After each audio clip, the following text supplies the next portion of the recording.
deciding whether or not to add my usual intros because I just want to get this up there as quickly as possible to get my thoughts on this.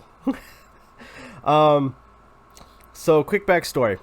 Ever since COVID, one of the local theaters that myself and my town would go to has been closed.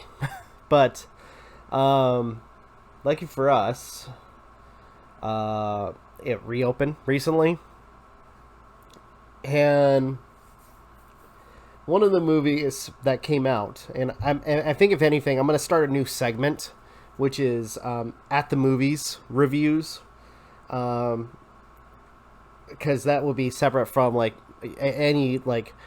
anything outside of the movie theater, or at least that's that's no longer being released in theaters and whatever. But anyway, so I went to go see The Conjuring.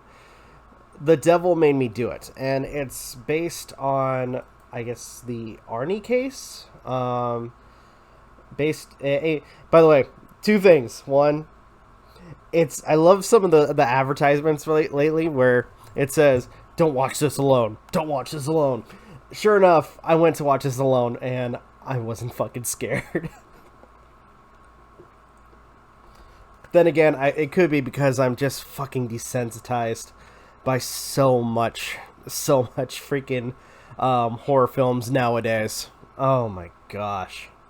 But and also, but the other thing I wanted to talk about is the tagline also based on the true story. And my phone freaking went off. I'm going to freaking mute it so I can do my review.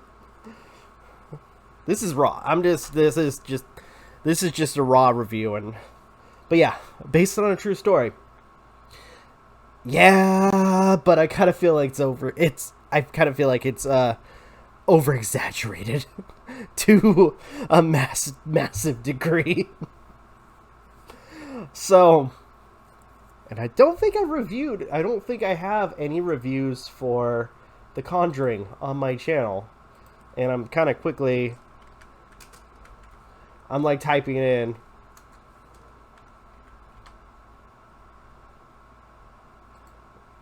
I'm like looking it up. I don't think I have any reviews for the other films. I think that was when I still had my old channel. Yeah, nothing. So this is the first Conjuring review. Man, that kind of sucks because I thought I had other videos for Conjuring 1 and 2. And thinking about it, I should have looked at that so that way I could have done quick reviews to kind of get myself prepared for this. But yeah, I guess I could talk about the Conjuring films for a brief second, like 1 and 2, as well as the spin-off films. But I guess if anything, I could start off with some of the trailers that they posted. Which, I'm gonna be perfectly honest. I kind of wanted to see the new Venom trailer. Because we had a trailer for Fast and the Furious, or Fast 5, or Fast 9. Which, I'm not going to lie, I saw like maybe 1 through 3. And I kind of stopped watching after that.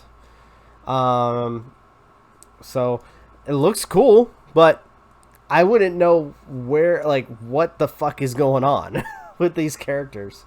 Only that, Vin Diesel is awesome. But we also had Black Widow, which is actually really cool. We have another story, or another movie trailer, which I may actually go see if when that finally comes out, which was The Green Knight. Looks interesting. Some of the visuals were a little bit trippy, and it kind of made me think of something involving something kind of similar to the Hellblade game, where it's kind of psychological in that sense. But anyway, I guess that was a few of the trailers. So, The Conjuring. Now, for those who have not watched the Conjuring movies, you know that it is based loosely. I have to say loosely because to some extent, I feel like some of what goes on in these films is overly exaggerated to kind of beef up the films. Not giving any, not trying to discredit Ed and Lorraine Warren, because they've done years of work involving the paranormal. But again, I feel like with everything, some of it is kind of beefed up. The Conjuring 1 was basically the way to set us up for what was going on, or at least kind of an introduction to people who did not know or have any research on Ed and Lorraine Warren, or had no idea of all the work that they'd done involving the paranormal. This was kind of like an introduction to that. Number 2 was basically following probably one of their most famous cases in England. Then we had a variety or a slew of different over-exaggerated and kind of I'm thinking it's more on the fence of it's all fake, just again to beef up the in this kind of universe of Ed and Lorraine Warren, because we've had 3 Annabelle films, which, by the way, spoiler alert for those who did not know, the Annabelle doll, the creepy doll from the films, wasn't that, if you do your research, it was basically a Raggedy Ann doll. So yeah, that was what Annabelle really was. It was a Raggedy Ann doll. But anyways, we had 3 Annabelle films. We had the Nun film so far, and the La Llorona movie, which a lot of people did not assume immediately that it was a spin-off of the Conjuring films, but sure enough, near the very end, you find out, yeah, that's the case. Now, talking about this one, because it is based on the case of Arnie Schwan? Hopefully, Schwan Johnson. Hopefully I said that name correctly. Whose defense for murder was that the devil made him do it. That's the basic thing. We see, for the first part, and by the way, spoilers for those who have not seen the movie yet. I will be going to spoilers to kind of give some idea, because I have some things that I like and some things that I don't like. I guess for starters, for things I don't like, is to an extent it's over exaggerated. In some parts, at least I feel like that's the case. The movie starts off with the children, a child of this family, who Arnie Johnson, I guess, it had some relation with because he was dating their daughter, and the youngest son was possessed by a demon. They end up, Ed and Lorraine Warren are able to, or I guess to an extent, aren't able to successfully exorcise the demon, and Arnie Johnson accepts it inside of him, and the demon transfers itself to Arnie. And after that, it actually does something really interesting, and I don't know if this was the case, where apparently throughout the entire film, to some degree, Ed Warren is slightly out of commission, because the demon attacks him, or the demon child attacks him, and I guess due to everything, he has a heart attack. So to some degree, he's kind of crippled throughout the entire freaking movie. That is until we get this really weird. I want to call it a cameo, or either that or kind of like a callback to some degree. But anyways, Ed Warren is out of commission. Arnie tries to go about his business, but the presence that basically cursed, or I can't say that yet, that basically was haunting the family. Now it latches on to Arnie. Arnie, through, I guess, the possession, kills somebody, and he is then put on trial for murder. And again, his defense is the devil made me do it. And oh Lord, I gotta say this movie was it was interesting, and I kind of feel like there was a missed opportunity with it, and I'll explain because there was because after the initial like moment where we have Arnie going to trial, there's like nothing about that or nothing about the trial for like the rest of the movie. And I kind of feel like that was a wasted opportunity, especially with everything going on. And to some extent, I kind of wish they would have done something like the Possession of Emily Rose, where periodically, like while Ed and Lorraine Warren are going through their investigation, we actually see bits of the trial. That would have been great. But we don't get that. Again, we see, like, after Arnie kills somebody, we see the like how the trial begins and nothing else till the very end of the film. The main focus is basically Ed and Lorraine trying to figure out how Arnie got possessed, and therefore the youngest son of the family is David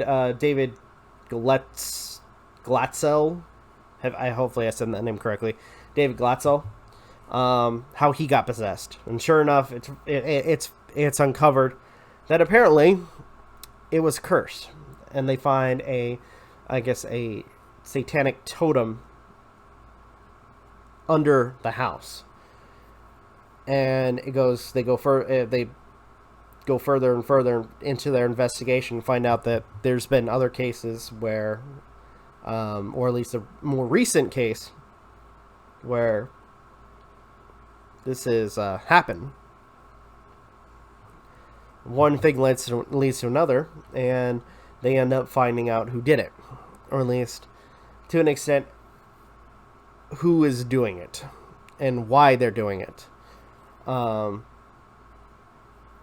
out that the person who was doing this, who was committing these acts of Satanism, offered their soul to a demon, and the only way to kind of free themselves is by sacrificing 2 souls, one for murder, or at least a sacrifice of 3. I'm sorry.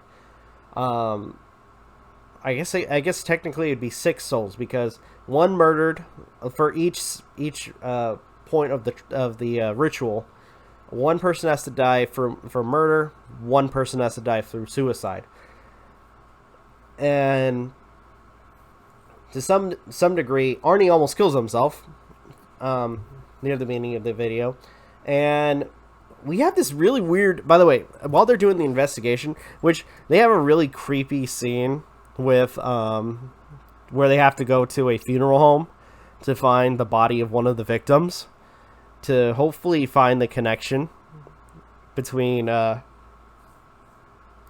Satanist and the and the people who have been afflicted by this.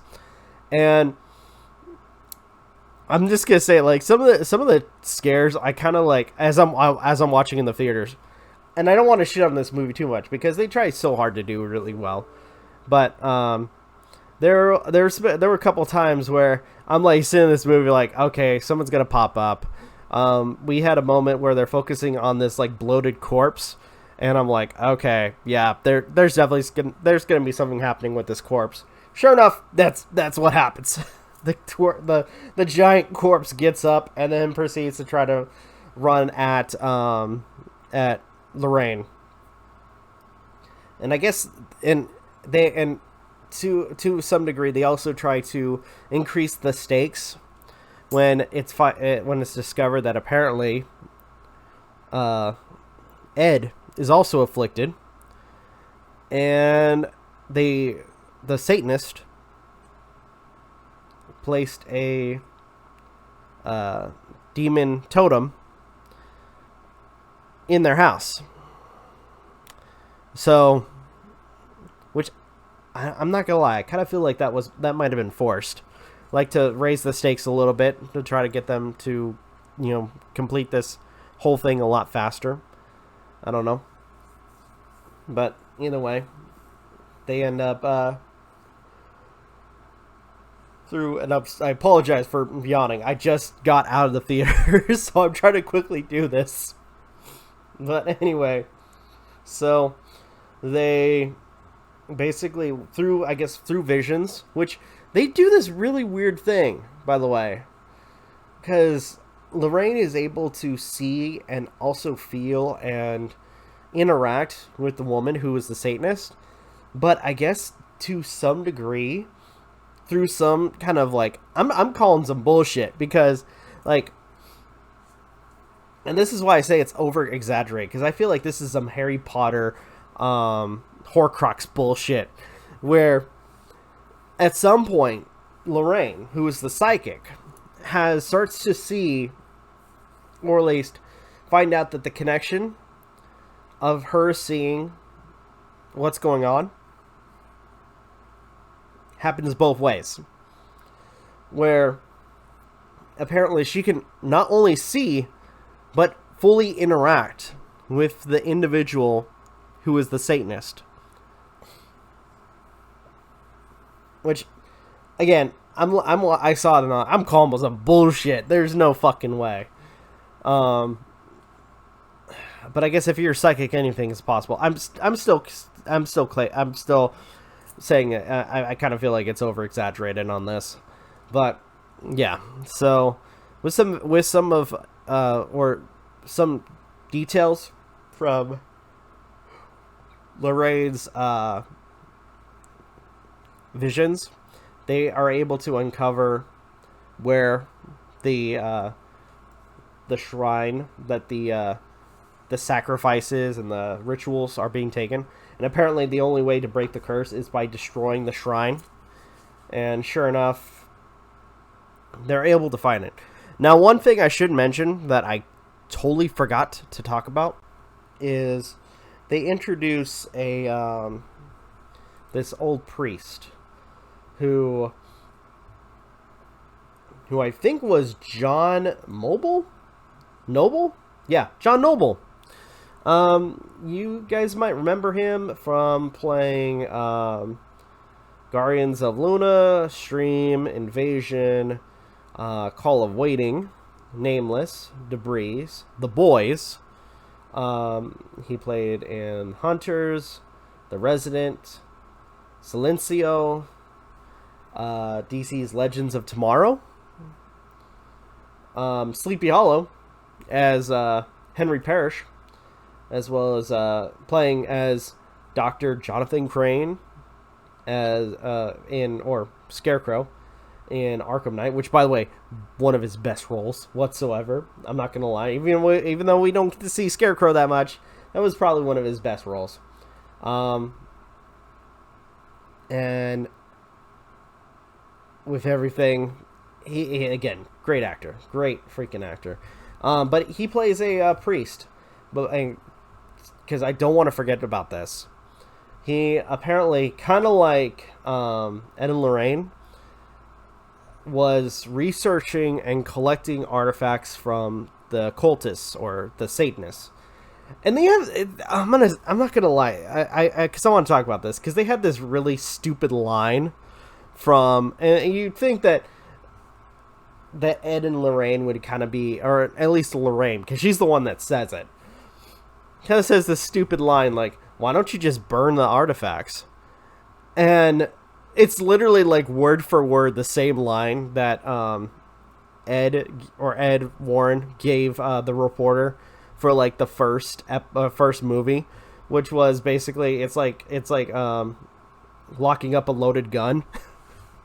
Like, it, to an extent, it's like, dude, you know why you don't want to freaking burn this shit. I actually, no, I remember correctly, Ed called it leaving the genie in the bottle. I think that was what he said. But you know why, especially with, with how powerful some of this shit is. Lorraine should know why you shouldn't burn it. Because if anything, it's going to release whatever is inside the freaking demonic totems or freaking artifacts that he has lying around in the house. But anyway, so this old priest, played by John Noble, gives them information, but also has a dark secret. Turns out his daughter was the Satanist. Apparently he had a daughter that was kept secret, and he tried to be a good father to her, but she uncovered the demonic shit and the occultist stuff and proceeded to go cuckoo bananas. Yay! Which, by the way, Eugene Bromdorant played the occultist. They don't give her an actual name. They just call her the occultist. But anyway, yeah. So, and by the way, John Noble dies in that. Lorraine, with the help of Kastner, Lorraine is able to go into these tunnels that apparently the shrine might actually be, and Kastner, John Noble, is killed by the cultist. Yay! I mean, no. I'm sorry. I'm a little bit loopy. I'm trying to sip on my Diet Dr. Pepper while also trying to finish this review. But anyway, so going further than that,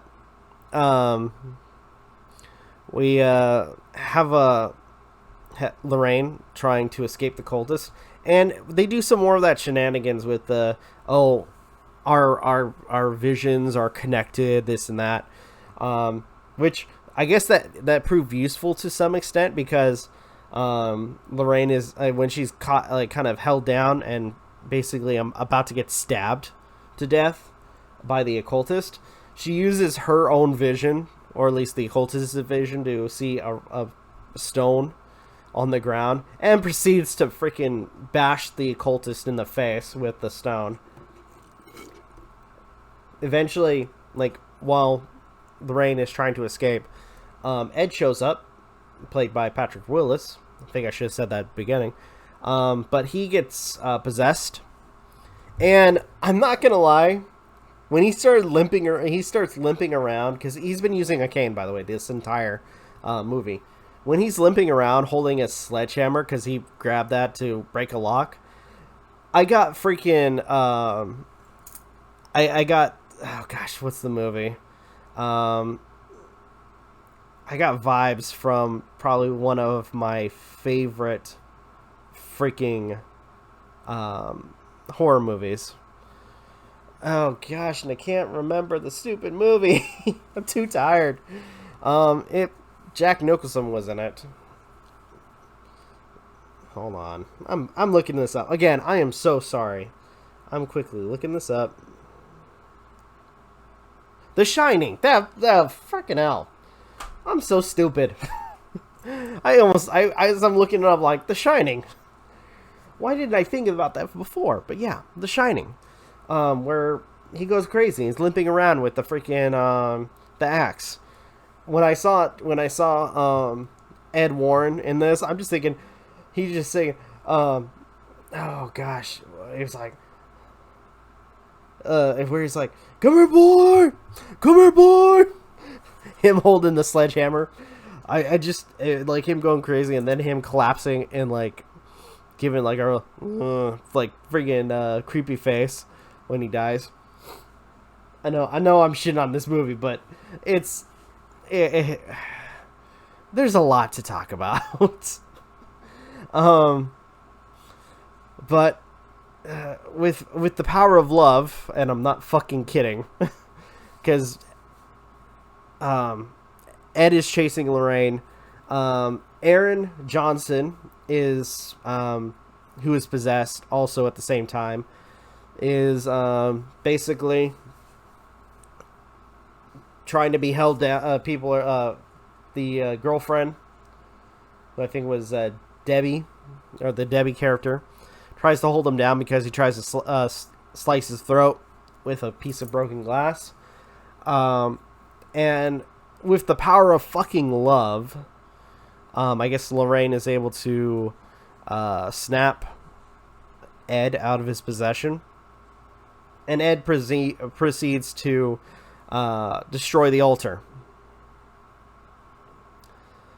And what happens next is actually really weird, because you have the cultists show up, and then she ends up getting killed by the demon that looks like her. The demon proceeds to kill her because, surprise, surprise, it's kind of pissed that it didn't get the souls it wanted. So, yeah. The movie ends with kind of like text going over, the events afterwards, with Arnie kind of staying, or at least being accused, or at least guilty to some degree, and spends 5 years, I guess, in prison.